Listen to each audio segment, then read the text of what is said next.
Hello dear students, मैं राहुल नंदन विद्यार्थी प्रवक्ता श्री शक्ति डिग्री कॉलेज शाखाहारी घाटमपुर कानपुर नगर। डियर स्टूडेंट्स, जैसा कि आप स्क्रीन पर देख रहे हैं, आज का हमारा विषय है कला एवं संगीत। तो आज हम इसी विषय पर अध्ययन करेंगे और हम पढ़ रहे थे भारत के प्रमुख राज्यों के लोक नृत्यों के बारे में। तो आज हमारा जो राज्य है उसका नाम है असम। असम का जो बिहू नृत्य है वह विश्व प्रसिद्ध है और यह असम का सिग्नेचर डांस है, यानी कि वहाँ का पहचानगत वहाँ का नृत्य है।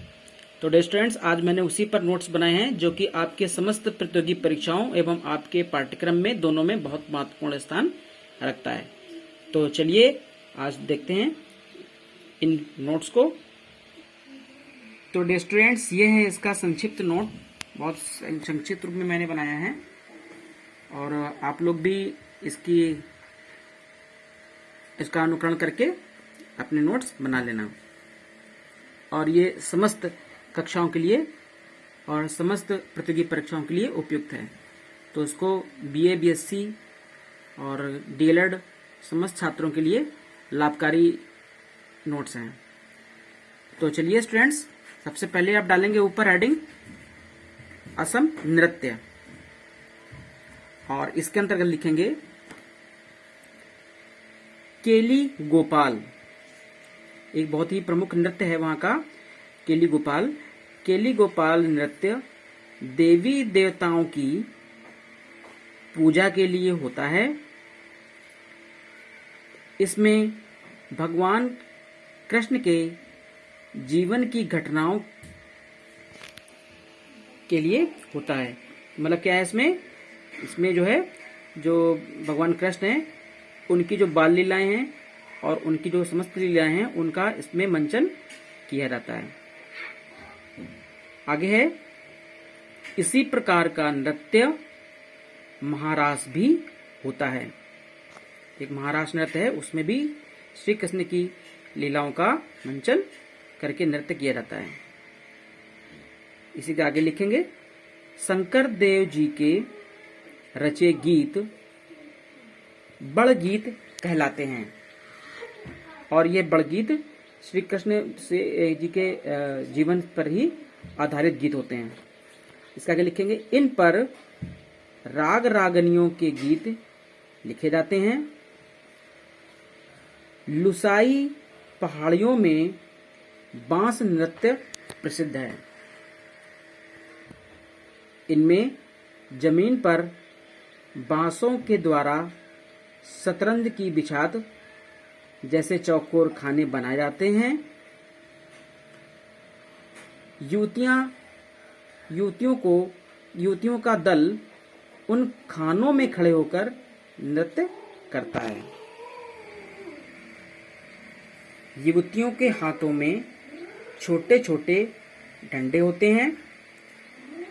उनके आपस में बजाकर ताल पैदा की जाती है। तो स्टूडेंट्स, आपको याद आ रहा होगा कि जैसा कि इसमें लिखा है कि छोटे छोटे डंडे होते हैं, तो भारत में गुजरात का जो गरबा नृत्य है वह भी बहुत प्रसिद्ध है। उसी तरीके से इसमें भी छोटे छोटे डंडे होते हैं, लेकिन इन डंडों में बस एक अंतर होता है कि ये जो बांस नृत्य है इसमें डंडों पर किसी भी तरह की कोई कलाकृति या किसी भी तरीके का कोई भी सजावट नहीं होती है। ये सिंपल प्लेन डंडे होते हैं और जो डांडिया होता है उसमें आपने देखा होगा उसको काफी अच्छे से डेकोरेट किया जाता है और पेंट किया जाता है, लेकिन दोनों में ही साउंड क्रिएट होता है और एक लय उसमें पैदा की जाती है। नेक्स्ट है फसल कटने के बाद सामूहिक रूप से नृत्य होता है, उसे बिहू नृत्य कहते हैं।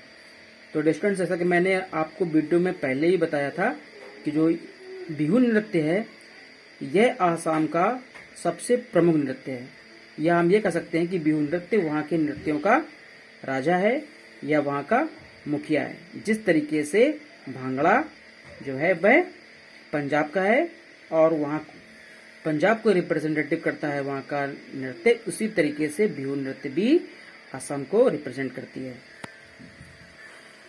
आदिम जातियों में विवाह के अवसर पर हबजानी और बोडो नृत्य होते हैं।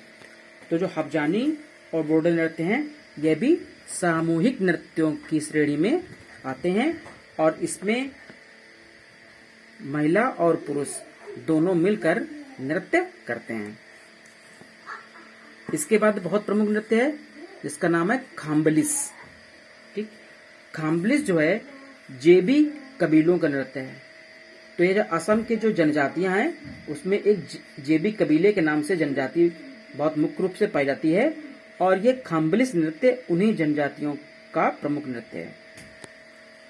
इसके बाद में आपको एक और नृत्य दिख रहा होगा, त्रुइरालिम। जो त्रुइरालिम नृत्य है यह भी वहाँ का बहुत प्रसिद्ध नृत्य है।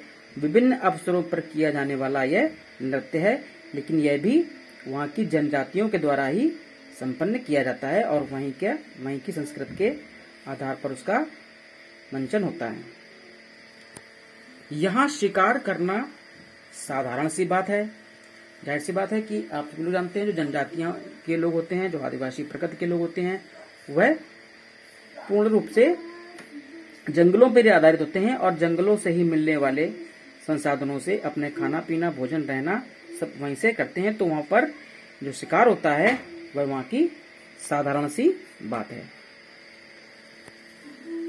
अतः नागा लोगों की वीरता उनके भाला और कुकरी नृत्य में स्पष्ट रूप से देखने को मिलता है। तो यह जो जनजाति है, नागा जनजाति है, यहाँ के लोग क्या करते हैं कि इन दोनों हथियारों यानी भाला और कुकरी जब ये नृत्य करते हैं तब इनका प्रयोग, जैसा कि अभी आपने देखा कि जो बांस नृत्य था उसमें हाथों में डंडियों को लेकर नृत्य करते हैं, छोटे छोटे डंडियों को लेकर, और जो यह नृत्य है जो नागा लोग नृत्य करते हैं इसमें यह हाथों में भाला और कुकरी लेकर नृत्य करते हैं। तो डियर स्टूडेंट्स, आप सभी जानते हैं कि असम जो है वह मुख्य रूप से जनजातियों का क्षेत्र है, क्योंकि वहां पर जंगल क्षेत्र ज्यादा है, इसलिए वहां पर जनजातियां भी बहुत अधिक रूप से में पाई जाती हैं। और असम एक ऐसा राज्य है जो सीमित जनसंख्या के होने के बावजूद भी वहाँ का जो थिएटर है, वहाँ की जो ड्रामा है बहुत ज्यादा फेमस है और जितने भी बड़े आर्टिस्ट, रंगमंच के बड़े आर्टिस्ट हैं वह सभी असम से संबंध रखते हैं। और वहाँ की संस्कृति में थिएटर भी इतना महत्वपूर्ण है कि जो सामान्य कृषक भी है वह अपने पूरे दैनिक क्रियाओं में अपने कृषि कार्य को पूर्ण करने के पश्चात जैसे ही शाम होती है वहां पर एक नहीं प्रत्येक मोहल्ले में, प्रत्येक अपने घर में वहां पर कई सारी शाखाएं हैं, संस्थाएं हैं जहां पर रंगमंच का कार्य होता है।